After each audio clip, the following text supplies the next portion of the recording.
Dead బాడీల గురించి enquiry జరుగుతుంది sir. నమస్తే సార్. నిన్న రాత్రి ఫారెస్ట్లో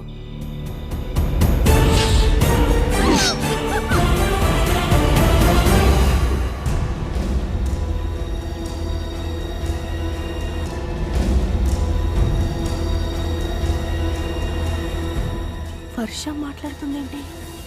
ఏయ్ ఆగు, ఎవరితో మాట్లాడుతున్నావు? నువ్వు ఇప్పటి వరకు యాక్ట్ చేసింది చాలు. నువ్వు మాట్లాడడం నేను చూశాను. చెప్పు, మా దగ్గర మూగదాన్లా ఎందుకు యాక్ట్ చేస్తున్నావు?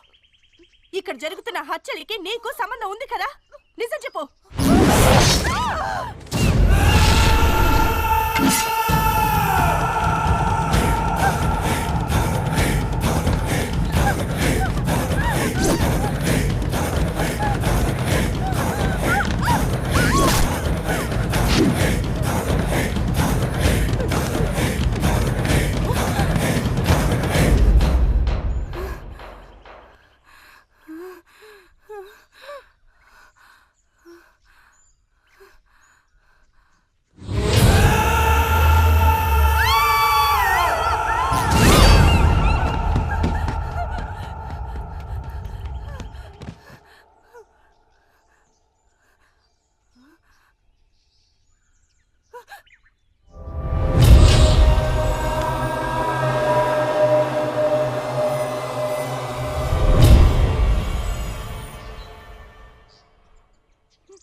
కనిపించిందా? లేదు. లోపల ఎక్కడా లేదు. ప్రియా కనిపించిందా? లేదు. ప్రియా ప్రియా ప్రియా హే ప్రియా ప్రియా ప్రియా ప్రియా కిల్లర్ పైన ఉన్నాడు. అక్కడ ఎవరు లేరుగా. ప్రియా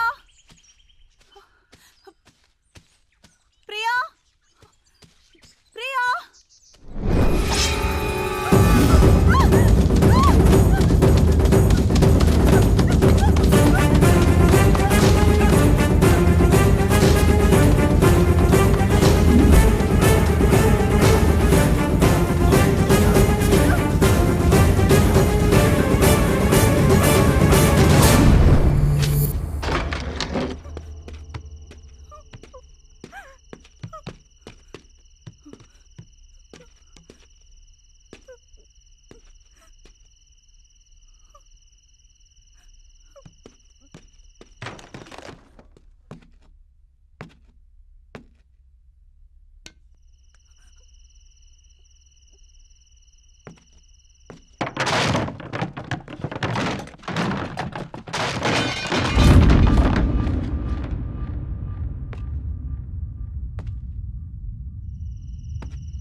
కిల్లర్ ఎవరో తెలుసా?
హర్ష, ఈ హత్యలన్నీ చేస్తుంది నువ్వా?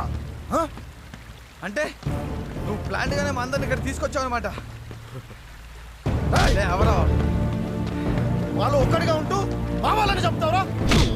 అసలు ఎందుకు ఈ హత్యలు చేస్తున్నావు చెప్పరా? చెప్పరా చెప్పు. రిషి! రిషి! రిషి! కిల్లర్ ఎవరో తెలుసా? తెలుసు హర్ష. అడిగో ఇన్నాళ్ళకి దొరికాడు. మన వాళ్ళందరినీ చంపినవన్నీ ఈ రోజు ప్రాణాలతో వదిలేదు. నువ్వు అనుకున్నట్టు కిల్లర్ హర్ష కాదు. మరి రిషి!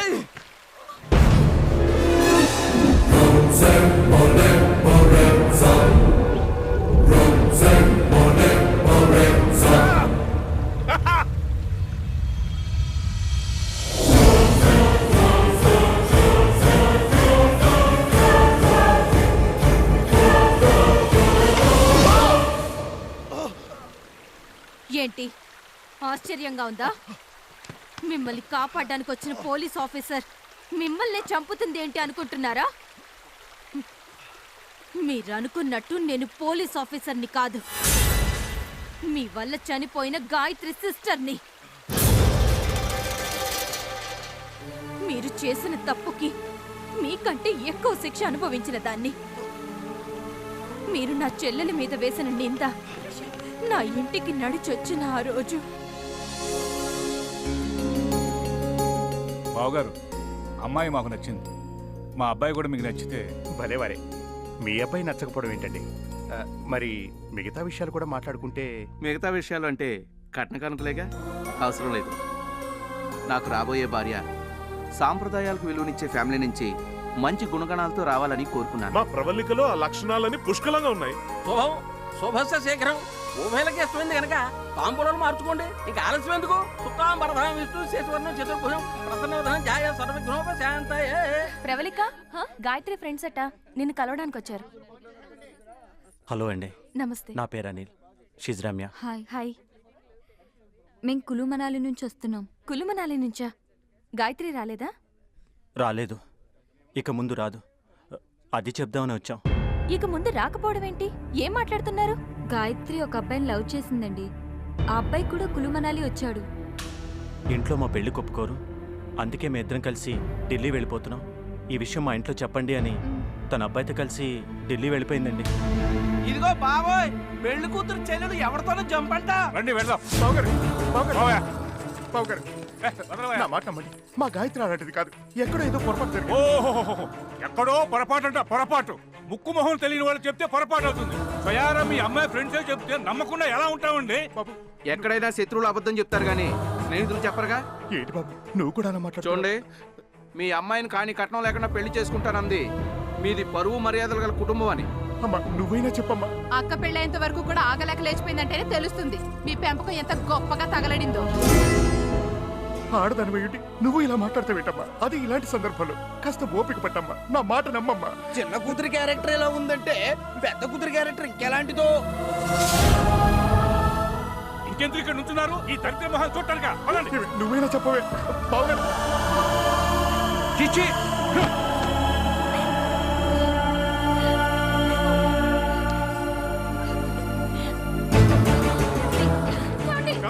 బావా, అక్క, నాన్న, బావా, నాన్న, తలుపు తీయండి. బావా. నాన్న, మా, తలుపు తీయండి అమ్మా.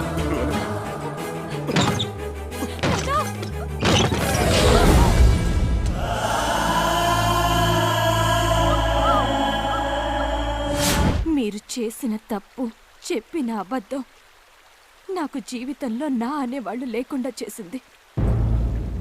చిన్నప్పటి నుంచి నా చెల్లెలేంటో నాకు తెలుసు. అందుకే మీరు చెప్పింది నేను నమ్మలేదు. నిజం తెలుసుకోవడానికి హర్షతో కలిసి ఇక్కడ పోలీస్ స్టేషన్కి వచ్చాను.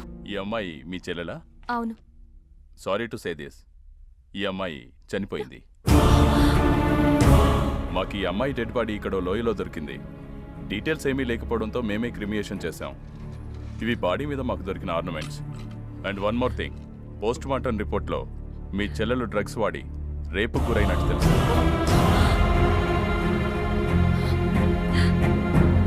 వాట్? గాయత్రిని రేప్ చేసి చంపారా? నో, ఛాన్సే లేదు. గాయత్రి డ్రగ్స్ ఎక్కువ తీసుకోవడం వల్ల కదా చనిపోయింది. మీలాంటి ఫ్రెండ్స్ అబద్ధం చెప్పొచ్చు, కానీ పోస్ట్ మార్టం రిపోర్ట్ అబద్ధం చెప్పదు. నీ కళ్ళే చెప్తున్న తప్పు జరిగిందని చెప్పరా? చెప్పు, ఏం జరిగిందో చెప్పు. చెప్పు, చెప్పరా? చెప్తా. ఆ రోజు రాత్రి పార్టీ అయ్యాక అందరూ వెళ్ళిపోయారు, కానీ నేను అనిల్ గాయత్రి ఉన్న టెంట్లోకి వెళ్ళాం.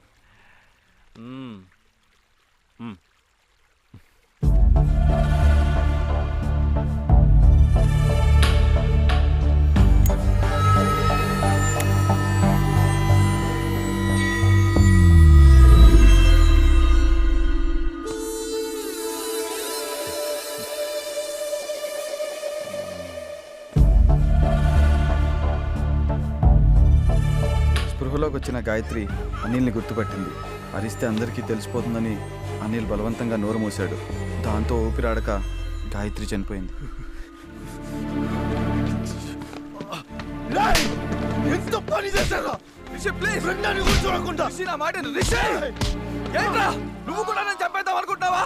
అయినా రోజు మైకల్లో ఏం చేసావో తెలియక చేసావు, అందుకని చంపేస్తుందా ఇది? మనందరినీ చంపేస్తుందా? నేను చంపేస్తా, నాకు తెలియదు. సరే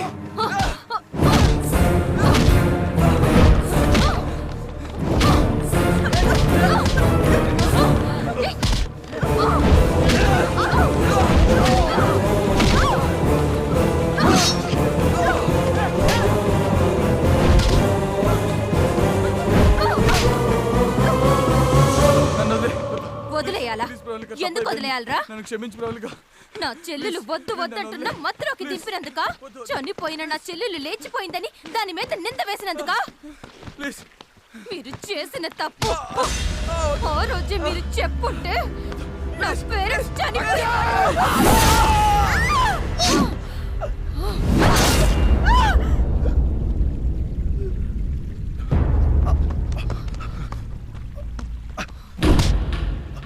గాయత్రి చనిపోవడానికి కారణం మేం కాదని తెలిసిందిగా. ప్లీజ్ మమ్మల్ని వదిలే.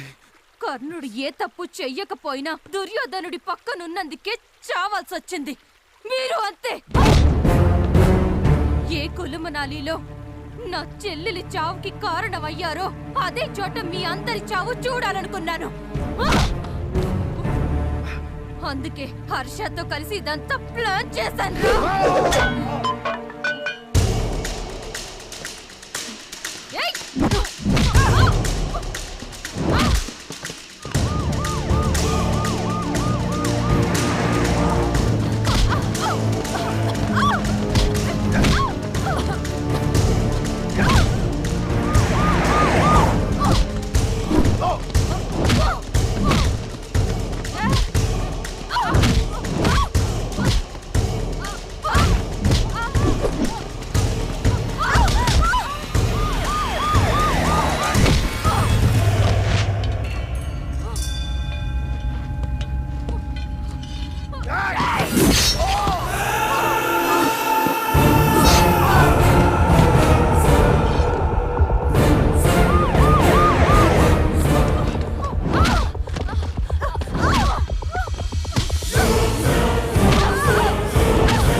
అవును, నువ్వు మూగదానిలో ఎందుకు నటించావు?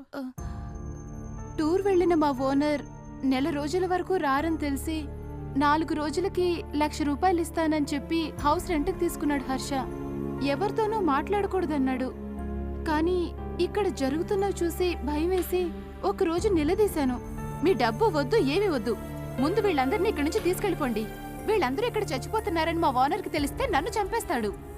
ఇప్పటి వరకు ఓపిక పట్టావు కదా, ఇంకొక్క రోజు ఓపిక పట్టు, పని అయిపోతుంది. ఒక్కరోజు ప్లీజ్. అవునా పర్ణ, నీ సంగతి ఏంటి? నేను దొంగని. మిమ్మల్ని లిఫ్ట్ అడిగే ముందు ఆగున్న కార్ కూడా నేను కొట్టేసింది. తర్వాత డిక్కీలో డెడ్ బాడీస్ చూసి భయపడి మిమ్మల్ని లిఫ్ట్ అడిగి మీతో వచ్చేసాను. మీరు లేనప్పుడు మీ రూముల్లో తిరిగింది కూడా చిన్న చిన్న ఐటమ్స్ కొట్టేయడానికి. అవును చంటి, ప్రవల్లికే కిల్లర్ అని నీకెలా తెలిసింది? వీడిని ఊళ్ళోకి తీసుకెళ్తే ఖచ్చితంగా పోలీస్ స్టేషన్ తీసుకెళ్ళమంటాడు, అందుకే ఇక్కడ తీసుకొచ్చాను. నా కసి తీరా మిగతా వాళ్ళని కూడా నా చేతులతో చంపే వరకు వీడు ఎవరికీ కనపడకుండా చూసుకో. అవును, మరి కాశీంని ఎవరు చంపుట్టారు?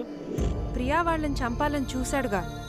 తన చెల్లికి జరిగిన అన్యాయం ఇంకెవరికి జరగకూడదని తనే చంపుంటుంది. మరి పోలీస్ స్టేషన్లో హర్ష కంప్లైంట్ ఇచ్చా అన్నాడు. సార్, నా బైక్ కొంచెం రిపేర్ అయితే నా ఫ్రెండ్స్ని బలవంత పెట్టి వాళ్ళ బైక్ తీసుకెళ్ళాను. 2 రోజులుగా కనిపించట్లేదు సార్, అందరూ కంగారు పడుతున్నారు. కంప్లైంట్ రాసివ్వు. మా కజిన్ బైక్ కనిపించట్లేదని కంప్లైంట్ ఇచ్చారట. బైక్ కనిపించింది. కంప్లైంట్ విత్డ్రా చేసుకుందామని వచ్చాను. Okay sir. హర్షని పోలీసులు అరెస్ట్ చేశారు కదా, శిక్ష పడుతుందంటావా? అవునులే, హత్య చేసిన వాళ్ళకే కాదు, సపోర్ట్ చేసిన వాళ్ళకి కూడా శిక్ష తప్పదుగా. సర్లే, అందరితో కలిసి వచ్చాను, చివరికి ఒంటరిగా వెళ్ళాల్సి వస్తుంది. నేను బయలుదేరుతాను.